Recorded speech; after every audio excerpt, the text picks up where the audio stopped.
Shalom! Welcome to LJ's Spurs chat. How are we doing, all my Spurs chavvies? Well, it's that time of year again. Everyone's getting stressed and not headed because we're not doing what we all want to do in the transfer market. We're getting stressed. Everyone needs to take a chill pill. A couple of months ago, I put a little video on YouTube about the YouTube wars, calling for peace. Got a pretty good reaction. But my fellow Spurs fans, YouTube wars have reached they've gone up another level. So I'm calling for peace again. Listen, I'd just like to say that I can understand all points of views, but when it comes to going on to someone's live show and insulting them, calling them a nonce, putting porn up, that's way below the belt, man. I had to say something. Do you know what I mean?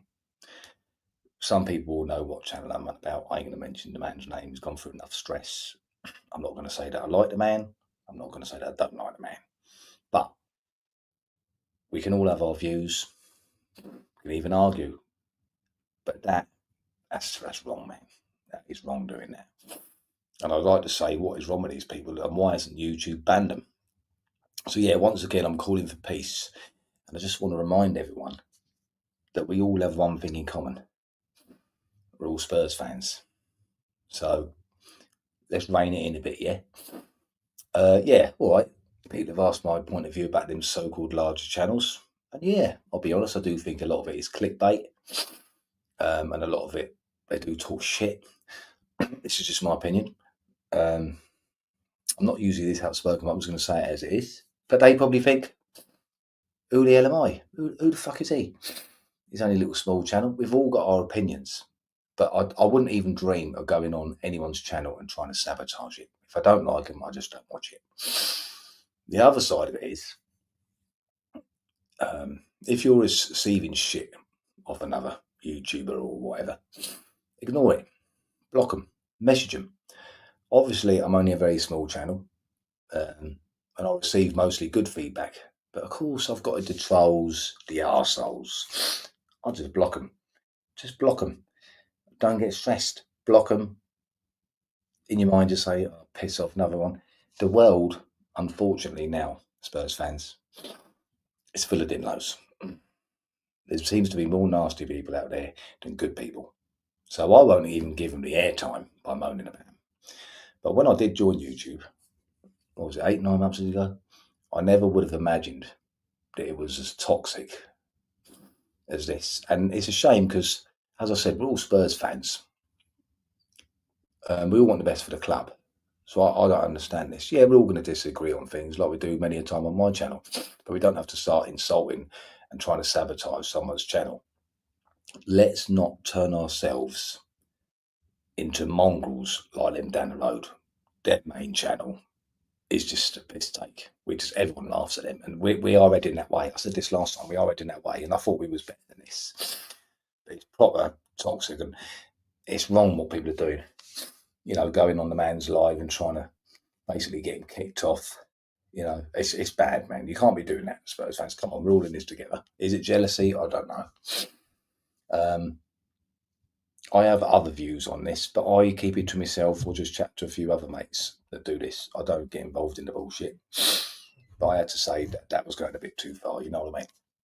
I only do this really as a hobby because my mate said to me, why don't you do a YouTube channel? Because I've always been a bit of a Spurs mad geezer. If it grows, it grows. If it don't, it don't. Simple as that.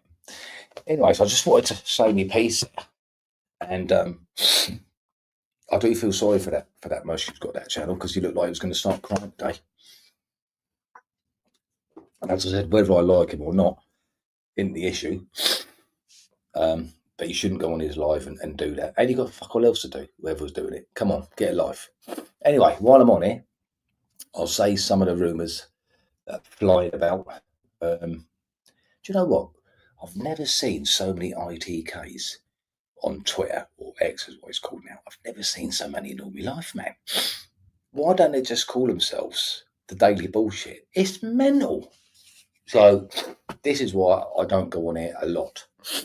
As I said in my last video, I don't see the point of me coming on here, especially as this isn't my living. It's just an hobby. I'm not going to come on here every day and spout a load of bullshit talking about he might be getting him, he might be getting him, because sometimes it's just ridiculous. But apparently, the fat controller of Nottingham Forest says Spurs didn't activate the clause of Morgan Gibbs White because we're a Champions League team. Is this mongrel just making things up as he goes along?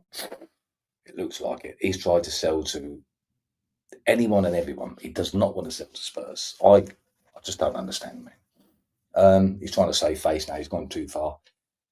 The people that was asking me, "Are we going to lose into Man City now?" Apparently, Manchester City are not interested.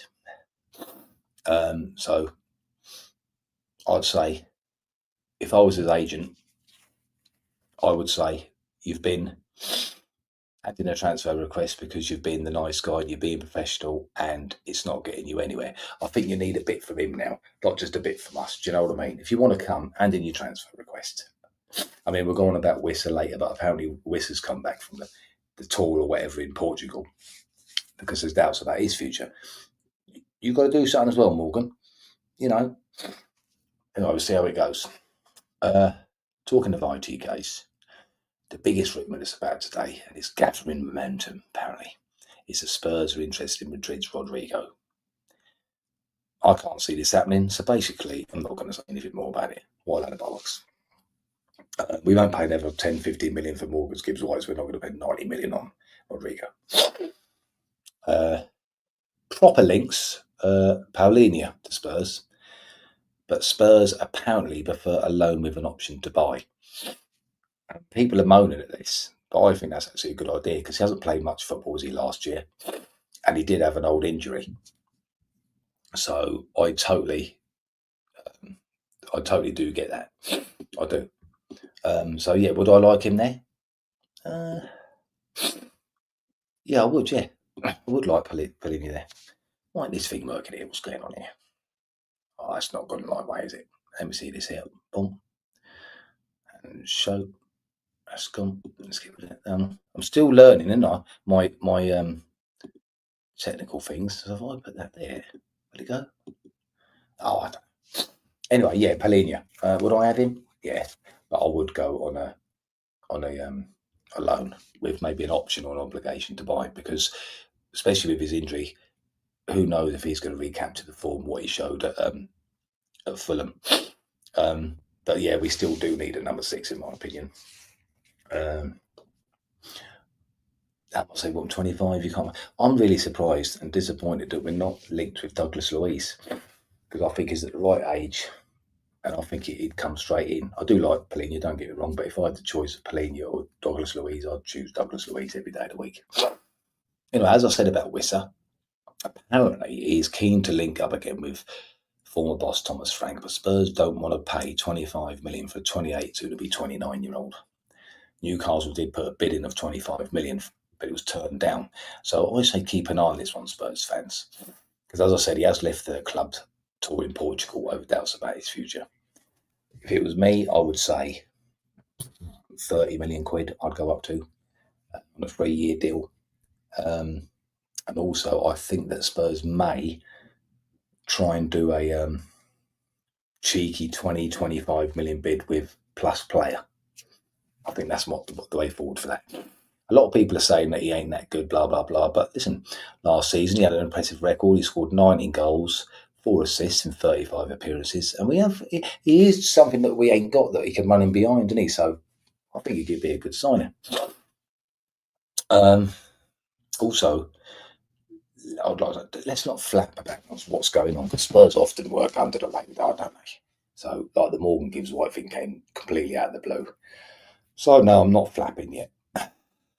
Spurs retain interest in Mark Gay from Palace. If you remember, they had a bid rejected, didn't they, in the winter window? And while Liverpool are still keen on him, Spurs are supposed to be still in the mix. He's got 1 year deal left on his contract. But we've got Romario, Van der Ven, Danzo, Dragusin, Ben Davis, and Archie Gray. So will we go for him? Probably not, I'd say, Spurs fans. I think personally they put that bid in for him for the winter window as just one of those typical we tried but we didn't get things that Spurs seem to often do. Apart from that, I haven't actually seen much, so hence again why I haven't come on here with a lot of Spurs fans. If you've got any rumours or if you heard anything, just let me know. But I was mainly coming on here about the YouTube balls. But yeah, they're the transfer links as well, what I've heard. I think Spurs do need to hurry up a bit because, as usual, we're going to go on tour and we're not going to have the full squad that we'll probably start with in the Premier League. It seems to happen every single year. They just don't learn, Tottenham Hotspur. They don't learn, do they, by this? And it's a shame. But I've watched a few of their training videos. I know you're only going to see so much, but the intensity looks good. The squad look happy. They're having a laugh, which is good. It's good to see they're working a lot on defence. As I said, I know you don't see a lot on there, but I didn't see many defensive drills being done by Ange Postecoglou. Not slagging him off because he won us a trophy, I know, but the defence, as we all know, needed a lot of work on. I saw the Reading game. I thought it was a typical pre-season game, a bit disjointed, but mate, let's not forget, Spurs fans, it's not about the result, it's about fitness. I thought that, I can never remember his name. If you know me by now, Spurs fans, you know I can't pronounce anything. Is it Vishkovic? What a beast, what a player he looks, eh? Brilliant. And what a finish. What a finish. Brilliant. It was a striker's finish. Kudos or Kudus, whatever you want to pronounce his name. I think looked bright. As soon as he gets the ball, he wants to drive. As I said, when we first bought him, something that we have been missing. And when I was watching it, I was thinking, I can see why Thomas Frank wants Morgan Gibbs-White. Because he's another one that gets the ball and just drives with something that we've been missing. Everyone else seems to be okay. I don't think there was any injuries. I don't think we can gauge much. And my personal opinion is when the season starts, I mean, I hope I'm wrong, but I think we'll get off to a slow start because I think he's got such good ideas, such different ways, formations of playing in-game as well. I think it's going to take him a while to get used to his ways. When he first joined Brentford, he didn't hit the ground running, same as the club before that. So I think it's going to take time. But I am confident that we'll do okay. I think defensively we look better. We looked good on set pieces the other day. They were actually practicing set pieces, weren't they, in the warm-up before the game, which was good to see. I was trying to look out for the high line or low line to see if I could gauge anything from that in the Reading game. It seemed to be a bit more sensible. It was not ridiculously high line what we had last year. And I'm quite interested to see how high that line is. I'm really interested, to see how it's going to go under Thomas Frank, because it's music to my ears when I hear any manager say, "I'm gonna play a system, a formation against whoever it is against." You've got to adapt, especially in the Premier League. You have to adapt to the team you're playing. Of course, there's a grey area there. If you're Manchester City from a couple of years ago, you don't care who you're playing. You know you're going to win. You know your system's basically flawless. But yeah, I think we've got a good squad on paper, and I think under Thomas Frank we'll get a better tune out of this squad. I said it all along last year. I said, would a half-decent manager get a better tune out of this squad? And I still believe that with a couple of additions. I'm hoping for a number 6, either Louise or Polinia. I'm hoping for cover at left back. I'm hoping they can get Gibbs-White deal done, and I'm hoping we can get another striker in. Sonny, rumours are he wants to stay, rumours are he'll go. I don't want to slag the man off, but he was poor against Reading. Just didn't seem interested. But apparently there's something going about that they have to take him on that tour because they'll lose 75% of such earnings, something like that. So after that tour, it'd be interesting to see if he is let go. I personally think that he should leave on a high, and I'd like to see him leave on a high. But we'll have to wait and see. Richarlison's another one that doesn't want to go, but apparently they might let him go, depending if a bid comes in. But I think he should go because he's made a Weetabix, in my opinion. I know he looks all ripped and all this, people are saying, but I think Ange gave him an extra 2 weeks when he was at his fitness last year, and then still come back and up down to me. So, but yeah, I think we need replacements for them, and I'm actually surprised that even though it's gone quiet on the incomings, because of this Morgan Gibbs White thing. I think they need to kick up the arse and let's get rid of some. Do you know what I mean? To get some more finances in, because they seem to act so slow, Tottenham. But as I said, Lang is working and does like to work under the radar. Paratici's supposed to be coming back within the next week, is it, or something like that? If you've heard any different, let me know, Spurs fans. But I have thinking the future is bright. I'm excited about the new season. I've learned at my ripe old age of 51, I don't get too excited about pre-season anymore, because I think I remember one pre-season, I think it was under Ramos, where we was unbeaten. I think we beat Roma 4-0 or 4-1. I was thinking we're going to win the league and all that. I got drawn in and then we were absolute dog shit. Then there was a season where I think we were poor. I can't remember off the top of my head. And we started well. It's all fitness. It's all for learning, especially under a new manager, new systems, new ways of playing. And don't take too hard about the result. Do you know what I mean? I mean, Reading put us under a bit of pressure in the second half, didn't they? To be fair to them, I know we had more percent. I think we had 64% or something, which supposedly is quite high for a Frank team. But no, don't read too much into the results, Spurs fans. Just sit there if you get a chance to watch these friendlies. I know one's against Arsenal, so it's never going to be a friendly, but just watch and see if you can notice anything different. Do you know what I mean? Any patterns of play that are different, any tactics that are different. So you can see things that they've worked on, and then you'll know that the message is getting across. But if you ask me now, would I be happy to start the season now? Not really. I'm not really panicking about it if it was to start tomorrow, the season, because I think our squad is good enough to compete. But if we can have two, I'd like to see another two, maybe three players come in, and I think we'll do really well under Thomas Frank. The last thing is, I wonder what your opinions are. Please let me know on who should play in goal, Kingsley or Vicario. I'm really torn with this, because I think Vicario is an excellent shot stopper. So's Kingsley. Kingsley's better with his feet. And yes, I am old-fashioned. I've said it before in previous videos. I just want him to keep the ball out of the net, but that's me. These days, it's not just like that. Vicario's not great on corners.